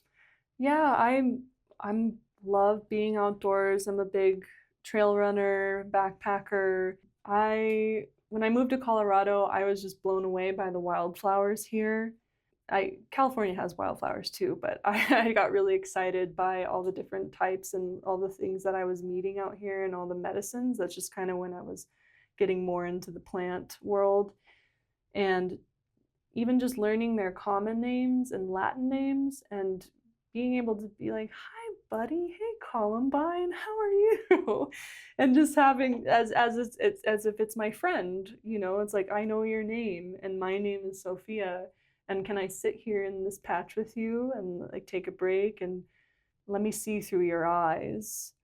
And I just love the simplicity, and then coming in and dropping down and listening, and there's times where I go out there too, and it's a bit more of like I'm bringing an offering and wanting to sit down and maybe learn something from the plants. And that, it's not necessarily like a language that we're speaking, like, tell me how you work. Some type of a download. Yes, a download. I was just going to ask you that. It's about the offering, and what does that mean to make a plant an offering? And then, yeah. There's so many ways to do that. I often just love to do water, because we could do tobacco, we could do like other plants. It's just like I'm offering a plant, which is great sometimes, for trees or whatever. But I often will share some of the water that I've been carrying on my back up to the plant and give it in that moment. And may I wild harvest ethically this plant, and here's my offering. And and really taking a moment to listen and being okay if it's a no. Is it ever a no? Sometimes, Yeah. yeah. I think And I need to listen closer yeah. because I'm like, that was another yes. Well, so, I know, because it's just like, so it usually is a yes, you know, but there's times where I've gotten a no and I'm like, why? And I look around and I realize that the stand I'm in is not very full. The stand of yarrow I thought was like a lot, there was a lot more, but it wasn't that much actually. So I'm like, okay, I understand, like, you need more space here, or just plain no's. Yeah. Like, yeah, not today. I'm like, okay, That's maybe your lesson. tomorrow. Your lesson's a Yeah. no. Yeah, a bit of humility in Yeah. that, and I mean, I have been upset Mhm. because I want it now because I was Mhm. born in the modern Western Mhm. America. But yeah, it's been lovely like that, and I've learned a lot through that practice in of itself too. And so when you're gathering, can you give us an example of some of the plants that you gather and how you use them here in Colorado? Yeah, I've yarrow, Achillea millefolium is one of my favorites. Such a beautiful herb, and Is that a root or how do you? it's a flowering plant. Oh, okay. It's got these little feathery leaves almost. That's the best way to describe them. And millefolium means like 1,000 leaves. And so when you look really close, they look like feathers in a way. And then at the top, it's just this like kind of umbrella shape of just these small little white flowers, like a bunch of them kind of scrunched together towards the top. And it's excellent for wound healing. Achilles. Just right on the wound around that way? Yeah, Or you could do you... just pop it in your, like if you don't have Oh. anything, pop it on your mouth, like chew it a bit, and then put it in the cut or scrape that you have. Because it's antibacterial or Antibacterial, and it also is just like so vulnerary healing that it can like just close the wound within minutes or Whoa. less. It's very fast acting, very powerful in that way. So it's very protecting, and I love using that topically. So and I'm only collecting enough for myself and for my loved ones. I'm not really in the herbal medicine market as of this time yet. Yeah, you're not collecting to, you know, make products to then sell, right? Yeah, which I know some wild crafters that are doing that in this area, and I love that. And I'm also, you know, there's a lot of medicine that I do have access to, and I want to be careful about what's being used, how much we're harvesting. There's so many, like I love a couple of different teachers that I've had that have talked to me very clearly about their wild harvesting practices of making sure that we're collecting only 10% of any wild stand that we're at. Like getting curious of like, what is around this? Am I near a mine? Am I like close to a road? Like what is this plant interacting with? You know, there's just like all these things that we actually really do need to be aware of before we can just walk up and just rip stuff out of the ground. Yeah, you know? share about that, it being close to the road. What does that mean? Well, just like exhaust from the cars, oil, and So maybe that's there's a on it. sidewalk. Yeah. So that's like, okay, kind of, it's almost like it's getting sprayed with some kind of a poison. But is there anything that it energetically does to the plant as well? Maybe it's not getting sprayed with exhaust and and oil, but just can the energy of a dandelion by a road be different than the energy of a dandelion on the side of a mountain? I feel like, yeah, I think I've like tasted that difference before. You know, like yellow dock is a good one because right now it's spring when we're recording this, and they're really yummy, and they're like early stages, the leaves, and they're so I like to collect those and like put them in salads, and they're really good for the liver and digestion and all this stuff. So yeah, there was like this one time I collected it in my mom's backyard where she lives in a neighborhood like in town. And, you know, she uses organic stuff, but it was kind of on the street of her area. So we put it in the salad, and it's like, this is just not like, quite it. not as it was. I couldn't, like the one that I have up where I live, which is more up in the mountains and like away from roads. Like I hiked a little bit to get to it, and it was just like potent. Like the flavor was potent in that. And I was like, oh, okay. I've been thinking more that way with animals and the meat that I consume. Even if I'm buying USDA organic meat from a from the store, I'm like, what was Absolutely. the energy of that? And like, did it grow up in a prison, some kind of like And what is hell? it packaged in? Is it Yeah, like covered in cellophane and just like, for sure it is. Yeah, it's all sitting packaged in plastic. under fluorescent lights and just 100%. so yeah, well, am I What does that like do to my energy? Sure, I'm ex- getting this many grams of fat and protein and all of that, but it's like, really think about, would that be a frequency? Would that's like an oh energetic, yeah. a frequency? Yeah. Yes. And it's like, what is that? I'm like, man, because that really affect my thoughts and my energy and my inspirations. Mm-hmm. I really think it can. And I look at plants in a way where they're maybe on average cleaner. Mm-hmm. Um, but I don't know. I wonder. Yeah, I wonder that too. And it also gets hard because I know that there are populations that can't afford the regenerative agricultural elk, that, and I'm lucky that I get to, have that privilege to be able Hmm. to purchase that sort of thing. So I think that starts to come back to like we can only ever really do our best, Of and course. like receiving that in the best way that we possibly can, and thanking the food at every meal, and like whatever it takes to be able to survive in the modern world. Hmm.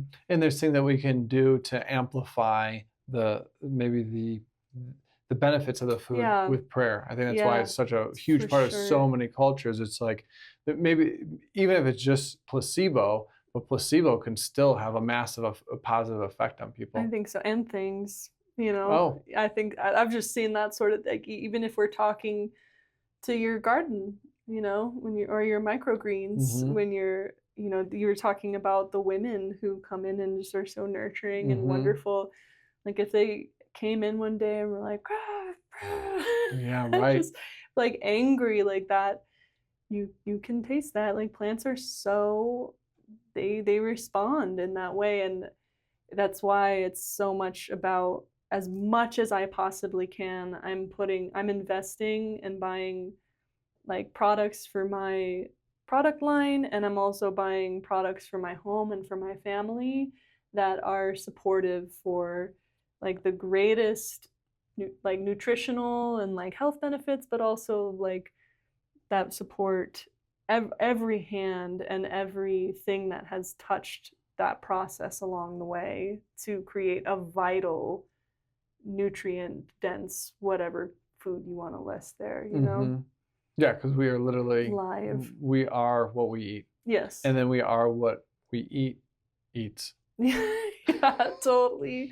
This podcast is brought to you by B Micro, organic freeze-dried microgreens for easy, everyday nutrition. Sprinkle them on any meal and enjoy the benefits. Shop now and save with code STEVE15 at bmicro.farm. So let's see, back to the frequencies. So I've named this podcast Plant Frequencies in an exploration of kind of the human plant connection, but to really understand like who is the plant, what is the plant, individual plants, and then just on a it's like a general, like what is the frequency of the plant? Who is the plant to us? That's why I was asking, is there a hierarchy? What's it like to listen to the plant or pray with the plant or make an Mm-hmm. offering to the plant? Yeah, what is our connection with the plant?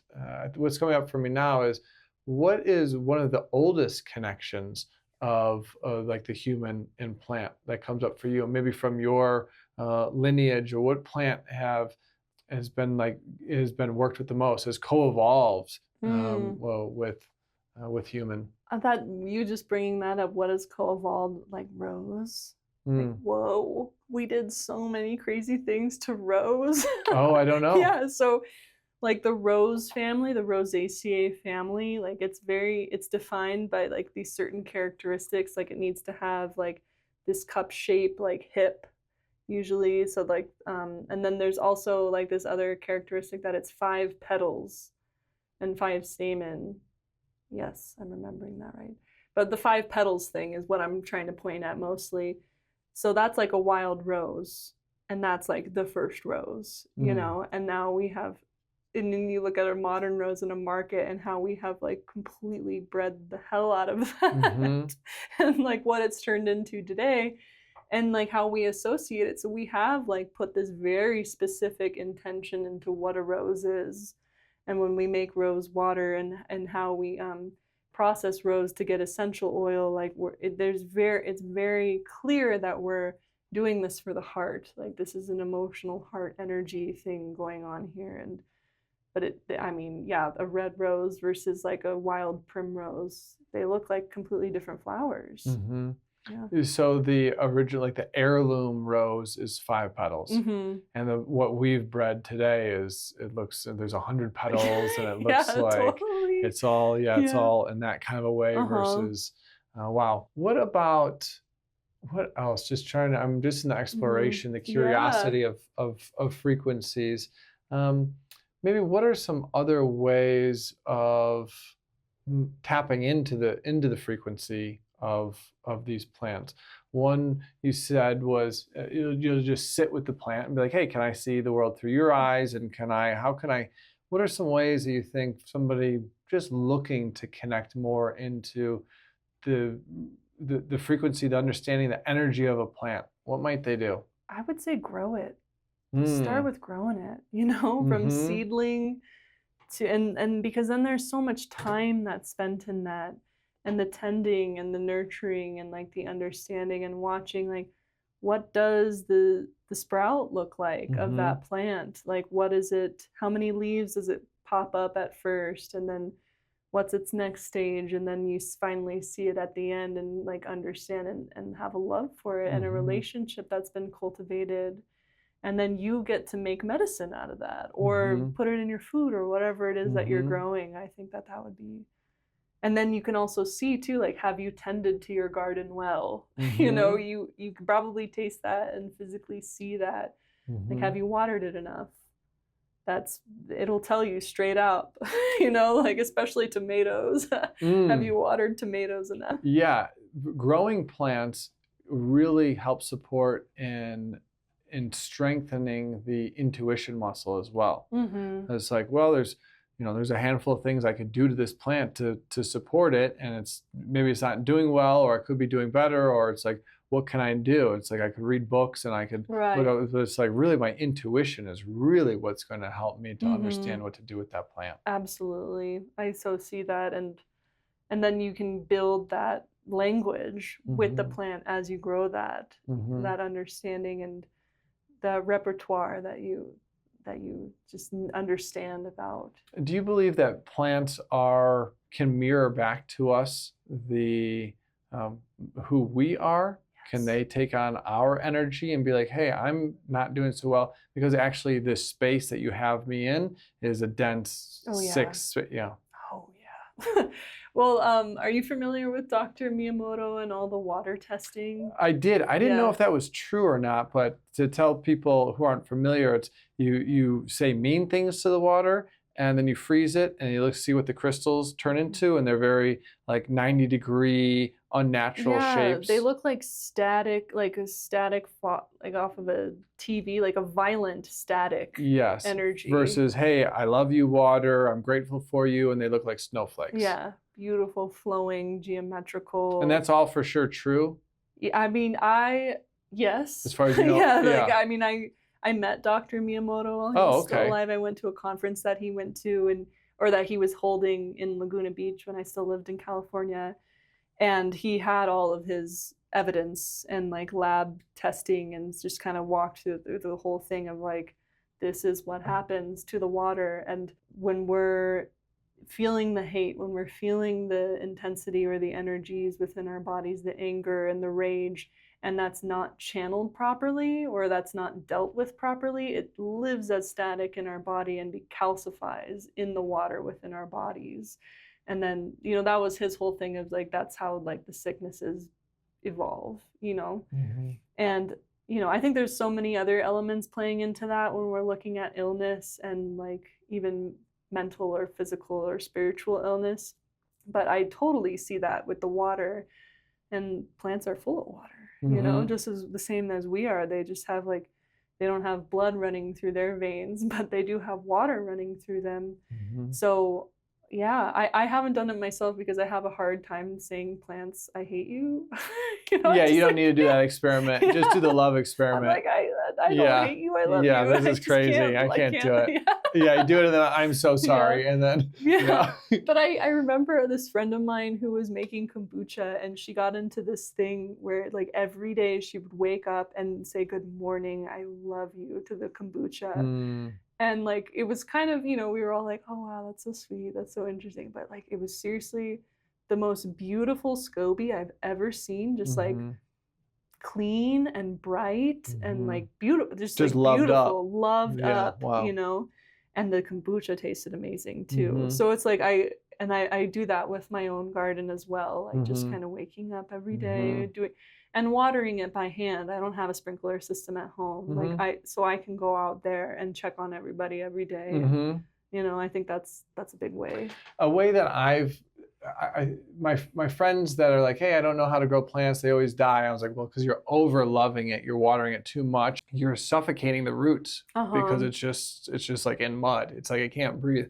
So a tip that I've been working on myself is just having a spray bottle and just spraying them, misting the plants. It's like they really love that. So if you're like, hey, I really want to tend to this thing every day, wake up and it's almost, especially in the morning, and they kind of act like it's a morning mist, and that seems like a time that they. I love that too. I'm going to use that this year because I live up pretty high, and so it's dry enough that I'm like, you guys probably need a lot of water out here. So you say that the water is the blood. What about for trees? Is there anything that you do with the sap of trees? Yeah, because I think of that as like the blood. Yeah, of like the tree. when you, especially here in Colorado, we have a lot of ponderosa and a lot of pine. Yeah, just a lot of pine going on. And when you, like, let's say you just take an axe to it and just do a notch off the tree, and you come back like a week or two later, and there's resin on where you hit that notch off, like it's blood, essentially trying to heal itself, like covering the open wound. Yep. And that also does the same thing on our bodies. Like we could take that resin and put that on our open wounds, and it also acts as a protectant for open wounds and on like the outside of the body. On the outside of the body. I really enjoy gathering juniper and sap in particular, like anything cedar. That's a part of the cedar family. I love that. In like North American indigenous, before you go into a sweat or TP or anything like that, you're always smudged with cedar. That's like, hey, that cleans you off. And the sap, my understanding, is believed to be maybe like the strongest medicine, the most dense medicine of the cedar, and smudging with that or turning that into a tea is something that I practice. Also with different pine trees. But yeah, I love cedar. I love smudging, and I'm just like a smudgeaholic. Because it's like it's beautiful for that spiritual purpose, and it's like really good. We can use that topically, and it's healing in that way. But it's also kind of underrated, the medicine and the potency that inhaling the smoke of certain herbs holds, and like, or even just inhaling vapors like within a sweat lodge when they sprinkle the cedar or sweetgrass, and you get that scent off of incense. That's actually a really big thing in Tibet with their incenses. Like that is a form of medicine because you're taking that in, and it's through the nose, and then it goes straight to the mucosal lining of your lungs, and you're getting certain constituents that come in and heal the lungs for like a cough or bronchitis or whatever it might be. So it's very we don't really think of smoke, and we think of like smoking cigarettes in the Western world, but it actually, like, incense and white sage and cedar, like all those things are having a benefit when we're inhaling. There's them. medicinal benefit to inhaling it into the lungs, into the body. Yeah, I feel that. And I see where the Catholic Church has also incorporated that. I didn't grow up in that way, but the few times I've gone, they'll have this big like smudge ball, and maybe they're putting frankincense and myrrh and kind of like the things that were gifted to Jesus, and they're smudging the space. They're smudging the space, and like also using that walking around like hospitals in like the olden days, you know, really? Because it's just like that's a way that another way we're like, it's cleaning the room, like it is purging the room, but it like also within the air, quite literally, like helping kill off any sort of like air traveling viruses and stuff like that. Do you have a smudging practice that you could share? Um, Maybe like what herbs, what your intention is, if there's anything else that's going on. Like for me, sometimes like a little bit of a dance, a little bit of a song, a little bit of like how bright and how much goodness can I put in, prayerful I can be with it. Yeah. Yeah, mine is quite often done when I'm opening ceremonies or attending sweat lodges. Like you're always at the beginning of anything, or especially when I'm cleaning my home. I try to do this like once a month, a little bit lined up with the Mayan calendar, depending on what day it is. But I'll walk around my entire home and trace the lines within the inside of my home with sage or cedar, like the corners where the wall getting hits the the corners, floor, going up and down like in the corners that I have, and just every spot, every wall is hit, and until my house is just like a smoke, I can't see anything through it. And I love that. I have to like put the cats in another room upstairs or something and then switch them out when they're Are you cleared. keeping all the windows closed as well in that time to really try and lock it in, or does that not really matter? I would keep the windows a little bit open because, or at least just like one a little open, because the smoke can create a pressure. Like if it's a lot, which and it can bust a window out. What? So, yeah, so it's like happened before. I'd go buy a lotto not ticket to if I me. did that. I'd be like, I'm on it right now. I'm max prayed up. Totally. Yeah, it hasn't happened to me, but I've like heard about it through another elder. Okay. Yeah. So just being a little careful. Yeah, that's a lot. I mean, I've gone crazy with it Mhm. before. I'm like, I'm taking out all the smoke detectors and I'm just gonna go maximum. And that sap can on an instant burning coal is what I use. That sap just like puts out so much. Yeah, totally. Maybe I got strong windows, but Yeah. I think that might be a life goal of mine. To get it busted out. Busted a window from smudging. That's amazing. Now, what type of smudge are you using? It kind of depends on what I've been gifted throughout my. I try not to buy stuff unless I like really I'm like out. But like often in these ceremonies that I'm holding, I'm gifted white sage or cedar, or I can go out and make a juniper bundle because my neighbor cut down a lot of junipers recently, and however I can get that, whatever's around and whatever's been offered, using that medicine. I have a lot at home right now, so we got a lot going on. Oh, nice. Yeah, I mostly just forage it. The sap. Yeah. I love this. I love climbing trees. I love trying to do things that I love to do as a kid. And so I'll climb the tree. I'll also cut down like dead branches off the tree. I'm just like, how much like a kinship, a friendship can I make with these plants? And then I'll take a little bit of the plant, maybe it's like sage, and I'll just hold it in my mouth, or the sap, and I'll just hold it in my mouth. I'll be like, I just want to connect with you, and they seem to really love it when I help spread them. And I'll take that sap and I'll bring it back to my home in Chicago, and I'll gift it to people, and they're like, oh, this is our buddy. This is our buddy. They're like, okay, next time you come to the juniper forest, check out how much pine or how much sap we show you. It's like it's always hidden, and then they just show it to you when they want to. They're like, oh, opening up more and more has been my experience with it. Yeah, they want to be shared. Yeah, they do. Really do, and to be received and loved. I just had a friend come visit, and I kind of asked them like, hey, can you bring up some Artemisia or prairie sage from Taos? And he brought up like this whole bag. And I'm like, thank you. Like, what a gift, what a gift from the land through community, and like just being able to share that and, not take that for granted. Like all of the gifts within that gift is just so huge. And it's just beautiful that we can do that and be aware in those moments. Beautiful. Well, it was really nice connecting with you. Would you tell us a little bit more about your upcoming project with your cacao and how people can support and get involved? Yes, I am launching a Kickstarter, which by the time that this podcast is launched, it will be going. And here it is, Curacao. And where people can buy like their first rounds of these products at a little bit of a discounted rate, just to help start funding the next phase of the project, which is more herbs, more cacao, just helping it keep running and going.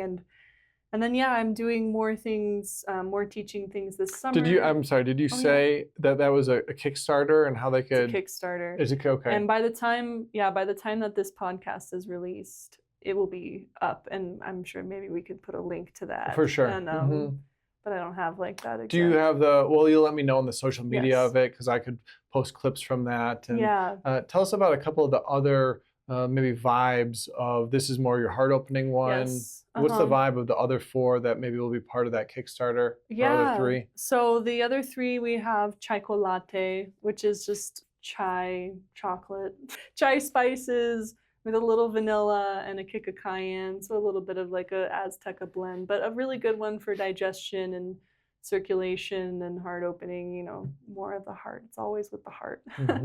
And then there's Nocturna, which is lavender, passion flower, blue lotus, and Calea zacatachichi, which is Mexican dream herb, or just dream herb. But I don't know if you know about those 2, but they're just like very, very visionary herbs is the best way that I can describe it. And that's going to support with your vivid of the dreams. And then what do you believe about dreams? Why would we want vivid dreams? So the Aztec also are, and the Mayas especially, they do a lot of dream work. So I do dream work. I think it's unbelievable. Yeah. But please tell me. So this supports a bit of like a conscious dream work, because there's a little bit of caffeine in the cacao. So it's not like you're going to take this and go straight to bed. Maybe you will, I don't know. What do you think is like the latest that you should have a cacao?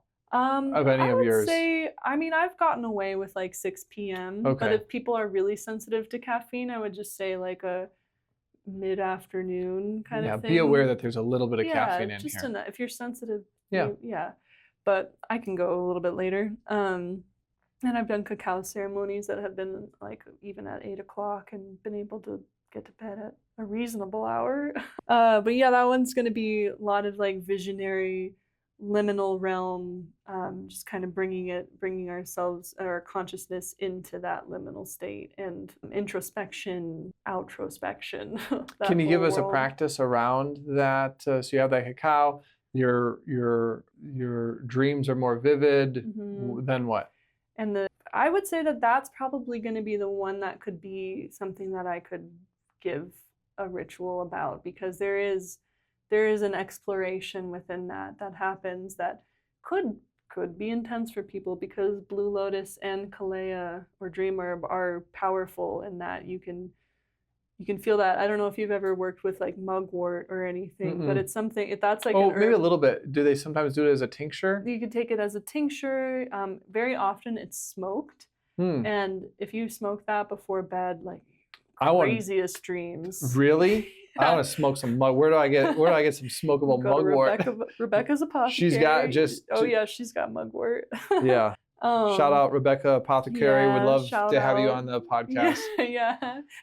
We could bring some of your smokable herbs. Yeah, and they have a wonderful smoking blend, so you could buy that and then put the mugwort in that, and even the blue lotus, and they have Calea there too, even, so you could try these herbs outside of the cacao. But it's the idea the cacao has that quality where opening up a meditation, maybe, or if that's like the best way I could think about it, like coming in and intentionally setting the time and space to allow yourself for 20 minutes or an hour or whatever it takes of maybe playing the drum, or just sitting in meditation, or bringing it by a river, or sitting with a plant and having a plant chat, just allowing the mind, the third eye, the liminal, whatever, to just like open up that space and just like be aware of the other in the room of our consciousness, the others, I suppose. So you connect in with it. You have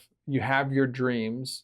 And then what might someone do? Waking or sleeping dreams. Or waking. Yeah. Oh, okay. I haven't really played with that. It's like all these herbs are not like psychedelic Sure, by any means, yeah. but it is like I don't know if you've just like had certain herbs or something where it's just like suddenly you're in this waking dream feeling where you're in a meditation and just receiving these downloads of like, whoa, these are really vivid thoughts, or wow, I'm thinking really clearly about this sort of thing, or connecting in this way, or the pieces, you know, it just like opens up that realm. And where is that coming from? Where is that information, that vision, that download coming from? What is that? Yeah, that's a great question. I think I think that there is that has a lot to do with the unseen and the seen of like, maybe it's the rains that are on their way that have this message of cleansing to share, or maybe it's your grandfather that's passed on and has come back and share something. And there's just so many ways that it's important to not expect anything. I feel like, but also being aware of like a little bit of boundary, a little bit of protection, because like we can cast a wide, beautiful net with all of these beautiful intentions, but what can get caught in that net, we're not really sure, you know? So I'm within ritual, yes, I'm there with intention, but I'm also there, and in my ceremonies as well, creating container and inviting things that are here to serve. And they could be challenging things, you know, that I have to face, or I have to see, or somebody needs to work through, or they could be beautiful, but as long as they're serving in a way that's like not detrimental or like regressive. And there are spirits out there that are just in that chaos land, you know? And so, you know, do you really want to invite that in? I mean, maybe some cultures work with that for sure. And in the Western world, I feel like we have a lot more work to do, or awareness to have, if we're going to work with those kinds of energies, you know, because there's a lot of protection that needs to be up. So might somebody, they have their dream, whether like lucid or while they're sleeping, and then when they come to, write that dream down? That sounds amazing. Yeah. Yeah. And that's how you can maybe work with it with a professional that knows how to help you interpret a dream. Yeah, absolutely. I love that idea. That's what I do. And it's like unbelievably powerful. My experience is, and that some of my teachings is, it's one of the ways that God speaks to us. Yeah. It's one of the ways that our own soul speaks to us. And it's like, hey, here's this thing that wants to come out. It's at the surface, and there's like levels of listening to God. Try to catch God in the intuition. Absolutely. So anything you could do to like work your intuition is like, that's our most powerful muscle, because that's really where God is. Just sometimes it's just like a wisp of wind. Yeah. But it's like, and I feel like that can be so intense for some people. I'm even just the thought of it, I'm like, wow, what a big journey to take on. And if we're like unprepared for that sort of thing in a way, like how are we able to ground after an experience like that? So I love the journal idea. And I've also like formulated that one with, like I was saying, passion flower, which is like very calming, cradles the nervous system. Lavender does too. And they're both like calming, anxiolytic, just anti-anxiety herbs. So it's like, if that sounds like a lot, like at least you have these supporting herbs that are gonna just like make it not be so intense. So we've got to know each other a little bit through this conversation. What are some herbs that you would suggest to me? Most interested in the smokable herbs. I just like tobacco is a new part. I never really used to smoke, but tobacco has been a plant that I've been working with quite a bit, and especially to pray, as many indigenous believe that is the signal to God, our spirit friends, of like, hey, I'm praying now, and it helps to clear out negative things and create space for these good things to come in. It's just a very prayerful, powerful herb, very masculine as well. Absolutely. I love mixing tobacco with mints.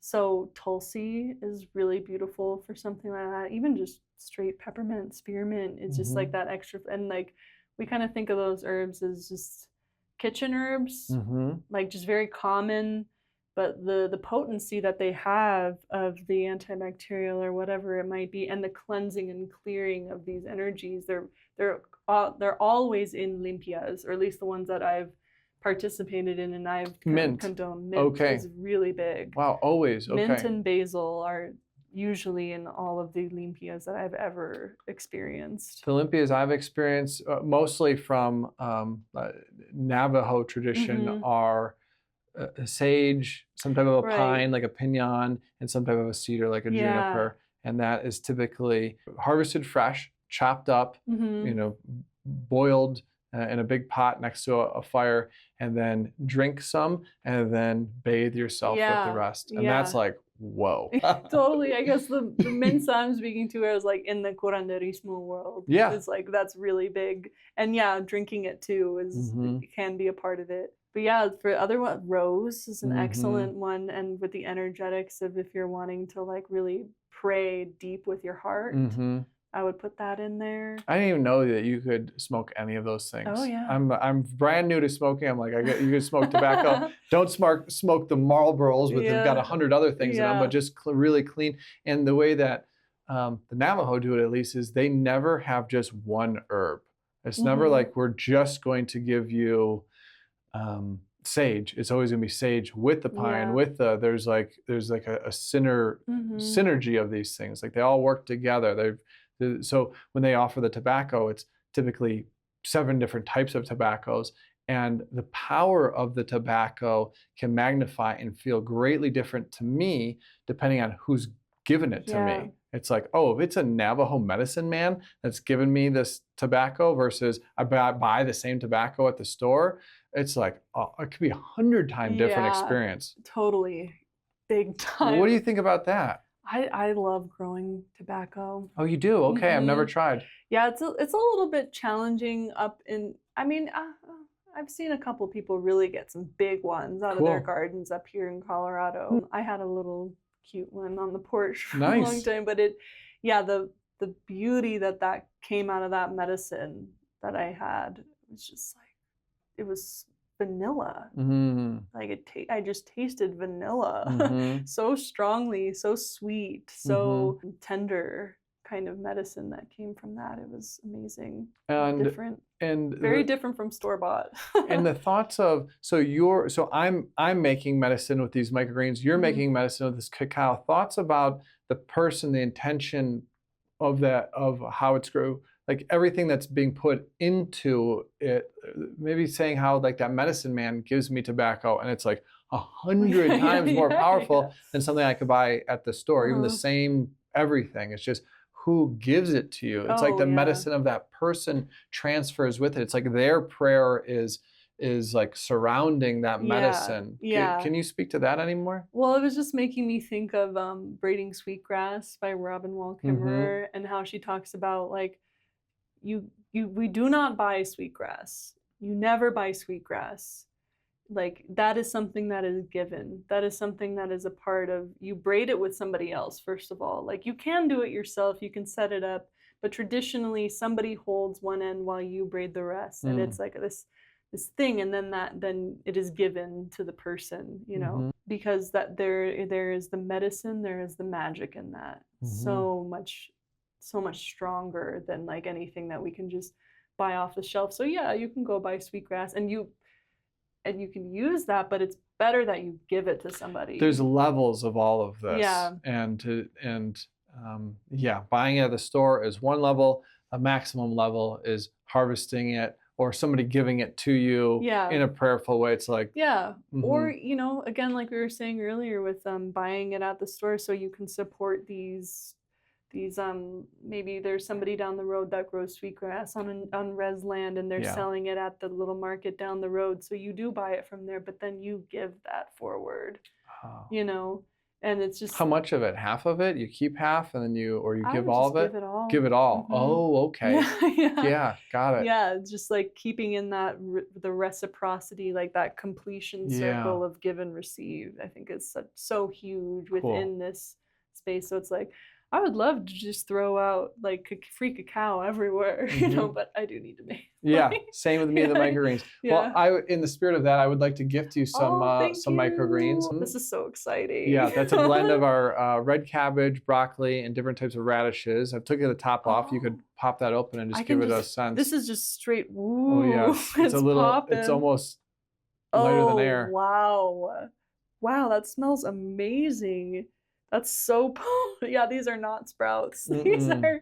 These are true greens. Wow, this is awesome. And then this is just something I put on top of whatever I'm Egg, making. Like, salad, sandwich, smoothie, whatever you want. cool. Oh yes, this is like all about that whole food thing, the whole holistic, all the vitamins, nutrients, the delight. Thank Very you. unique antioxidants. You're welcome. Yeah. So we grow, wash, freeze dry it. And that freeze drying, I've done many different types of drying processes. Are you familiar with the freeze drying process much? Yeah. Yeah, it's mostly around like camping meals. But the Right. benefit of the freeze drying is there's no heat, and Yeah. it keeps up to 100% of the nutrients while extending the Amazing. shelf life, pretty long. So cool. Mhm. Oh, thank you so much. Yeah, you're This welcome. is a Just good, don't this cook is a it. good exchange. Mhm. Go. Okay, no, So once you've plated the eggs or pasta, that's when you put 1-2 teaspoons. perfect. Mhm. Thank you. Yeah, thank you. Yeah. Where else can people find you? Anything else that you want to leave us with here? Yeah, I've got an Instagram that's currently teolia.sofia, but then we're also going to be opening at teolia.cacao. So that will be the socials that we're going to be running through. And then we also have teoliacacao.com, which is still under works while this is being recorded, to be soon launched.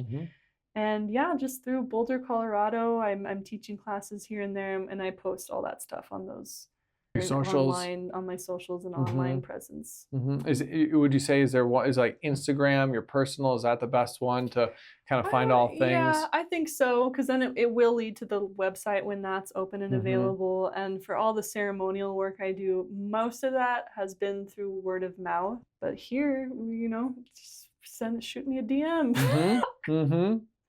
It's funny to be on social media as a curandera. It's like, okay. You're the first person I've spoken to in this kind of a way, and I have so many medicine men and women in my community, and I'm like, interesting. I'm like, I really want to bring them in.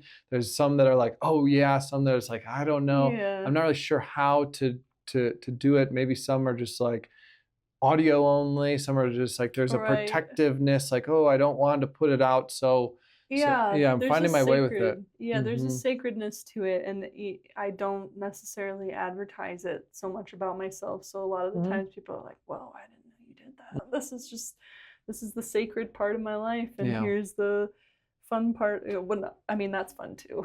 But I'm the exact same way. I'm like, I've got all this above ground thing, and then there's also there's a strong current of more underground plants that I help to share and understand. Yeah, it's so good. It'll be fun to sit together in that kind of a way too. Yeah, totally. Anytime.